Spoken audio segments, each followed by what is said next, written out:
Out in a quiet farming town, life moved at a slow and steady pace. Harry and Meghan, a couple who loved working their land, were living the simple dream. But then, everything changed in a way they never could have imagined. One ordinary day, something terrible happened at their farm, something so awful it shattered their peaceful life. Track at the isolated small holding that was T. Adderwine Farm, Harry and Meghan Tews met their bloody end. A 12-bore shotgun had been used to murder the couple in their 60s. Their bodies were then covered with a carpet and stowed in a cowshed. Daughter of Van Harry murder victims appeals for help to catch her parents' killer. The police investigation soon focused its attention on her fiancé, Jonathan Jones. He was convicted and jailed. I'm delighted to have been freed by the court of appeal. Cheryl stood by him, and a year later, the conviction was overturned. It tore our family apart. We haven't got closure. We no further forward. On the 26th of July 1993, someone walked up the driveway of this isolated farmhouse and killed Harry and Meghan Tews in what police at the time described as a brutal and macabre execution. 2 decades on, and the crime remains unsolved. The case is what the detective in charge of it describes as the most baffling he's ever tackled. In fact, apart from this teacup, there's almost nothing to go on. The cup, which hasn't yet been washed, as you can see, belonged to Harry and Meghan Tews, who probably took it off the shelf in honour of an unexpected visitor.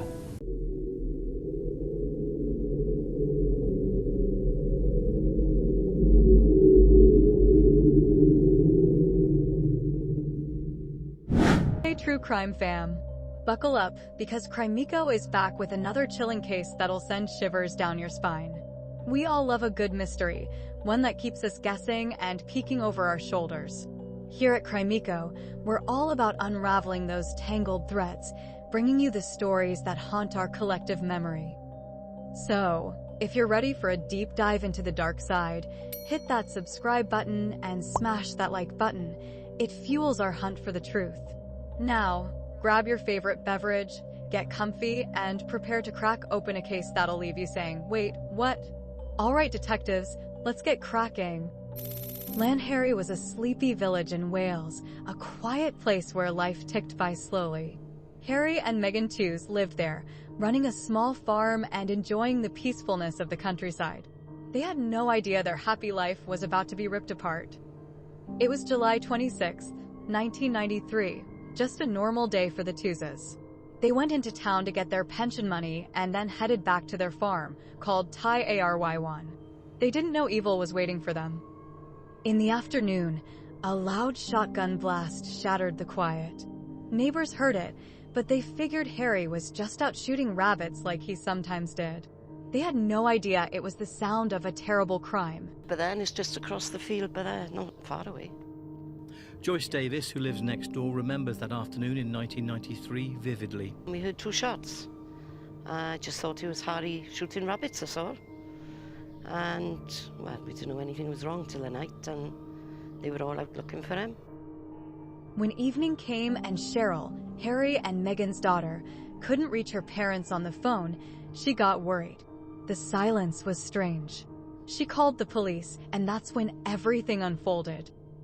The police arrived at the farm and found something awful.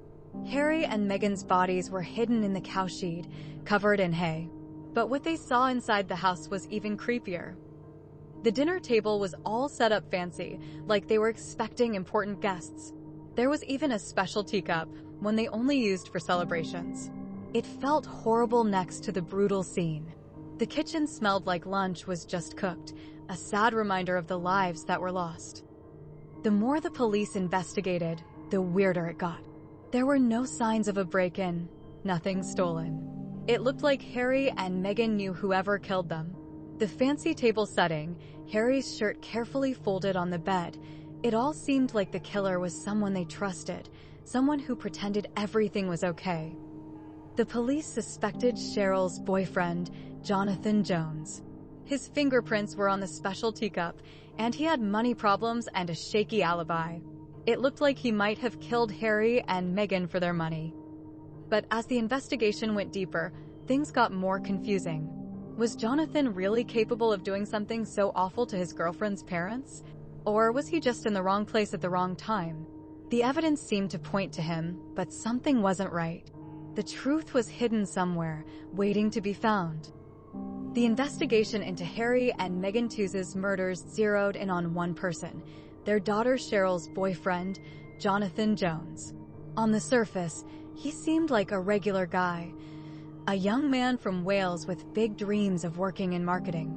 But the evidence against him was piling up fast. Jones was struggling with money. He had big dreams, but his bank account was getting smaller. The Tewes had a big life insurance policy, a whopping £150,000, which looked pretty tempting to someone in Jones' situation. The evidence against Jonathan Jones kept piling up.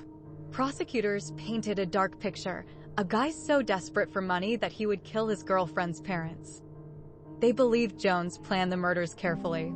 He might have pretended to be interested in marrying Cheryl, so they set the fancy table and cooked a nice meal. But instead of being a guest, Jones turned into a killer.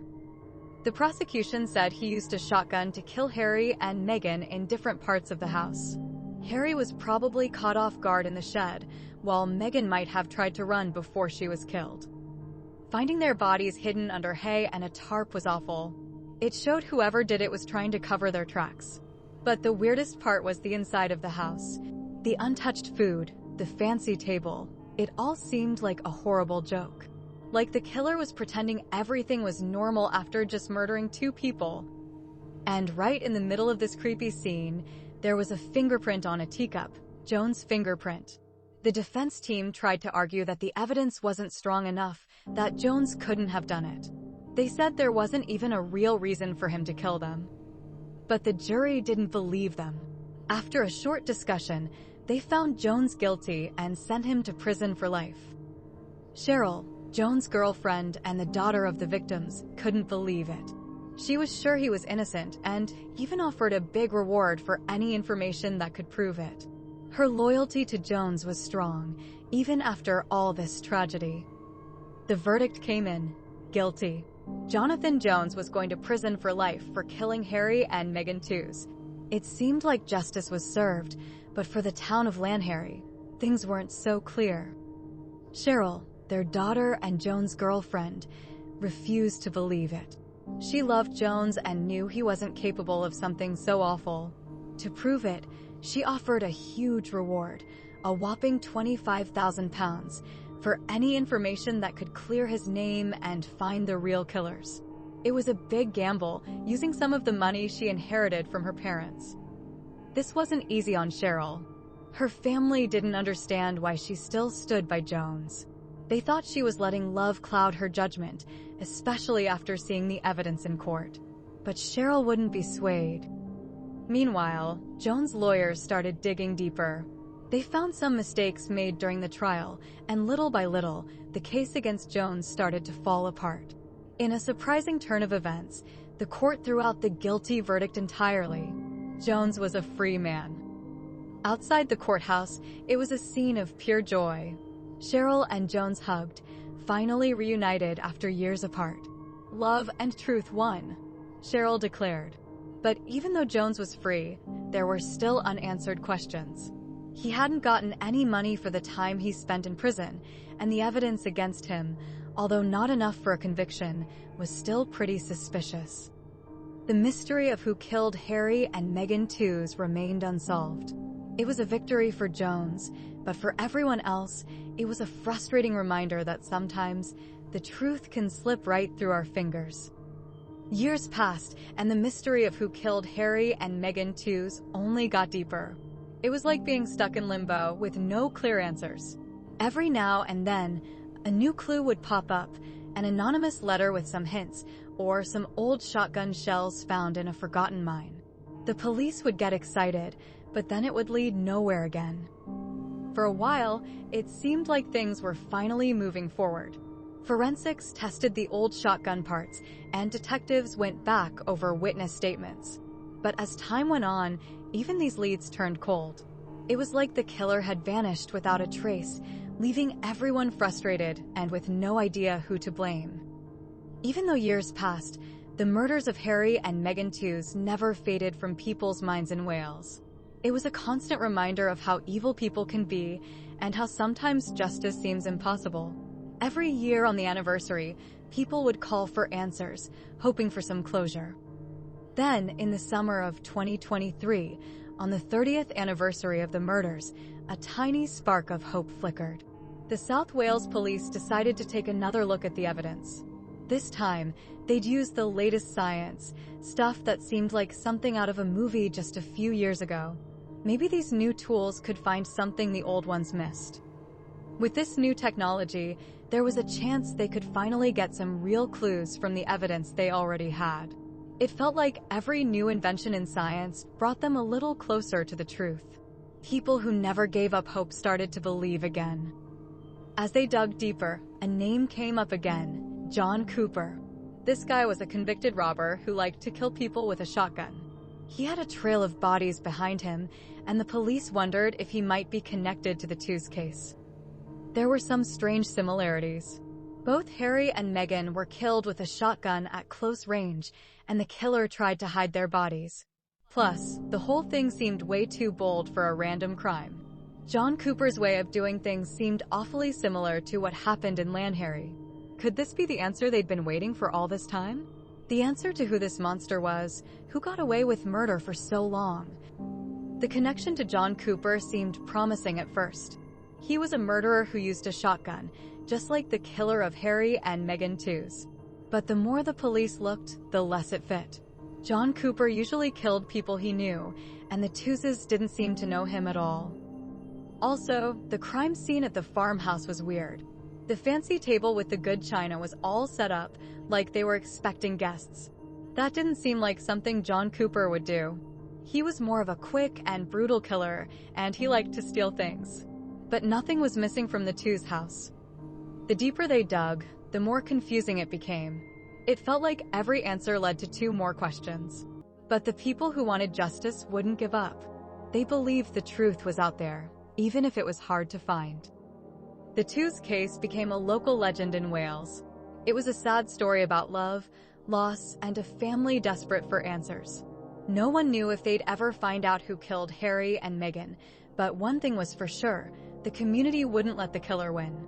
They would keep searching for justice, no matter how long it took. Decades passed, and the murders of Harry and Meghan Tews became a dark stain on Wales' history. It was a constant reminder of how evil people can be, and how sometimes justice seems impossible. The whispers about the case got quieter as time went by, and the leads grew colder with each passing year. But some people wouldn't give up. The families of Harry and Meghan, forever heartbroken, still clung to the hope that someday they'd know the truth, who took their loved ones away and why. Even the people of the town wouldn't forget. They remembered the shock of seeing the crime scene, and they refused to let the case become another unsolved mystery. They wouldn't let the killers win. So the investigation continued, even if it was a slow burn. Every tiny clue, every rumor was chased down. As science marched forward, so did the tools available to investigators. These new technologies offered a glimmer of hope that they might finally uncover something the old methods missed. But with every advancement came a sobering reality: some mysteries might never be solved. The longer the case went on, the more it seemed the truth was hiding in the shadows. Maybe there wouldn't be a neat ending, a clear answer to who did it. But that didn't mean they would stop looking. For the people who wouldn't let go, the search for justice became a different kind of fight. It wasn't just about finding the killer, it was about refusing to forget Harry and Meghan and keeping their memory alive. It was a promise to never give up hope, no matter how long it took. The story of Harry and Meghan Tews became a sad part of Welsh history. It's a reminder of how precious life is and how strong communities can be in the face of tragedy. Even though the killers might never be found, the fight for justice continues, a beacon of hope in the darkness. In the end, it's not about the answer, but about the courage to keep searching, no matter how hard it gets. And that's a story worth telling. Alright guys, that's all for this chilling case. Before you head out and lock your doors extra tight tonight, don't forget to hit that like button. It lets us know you're spooked in a good way and keeps the creepy cases coming your way. And hey, while you're at it, smash that subscribe button and ring that notification bell. You wouldn't want to miss our next dive into the mysterious unknown, right? We've got a whole archive of unsolved mysteries and head-scratchers waiting to be explored. Thanks for joining us on this journey through the shadows. We'll see you on the flip side for another mind-blowing case. Until then, stay curious, stay safe, and remember, the truth is always out there, just waiting to be found.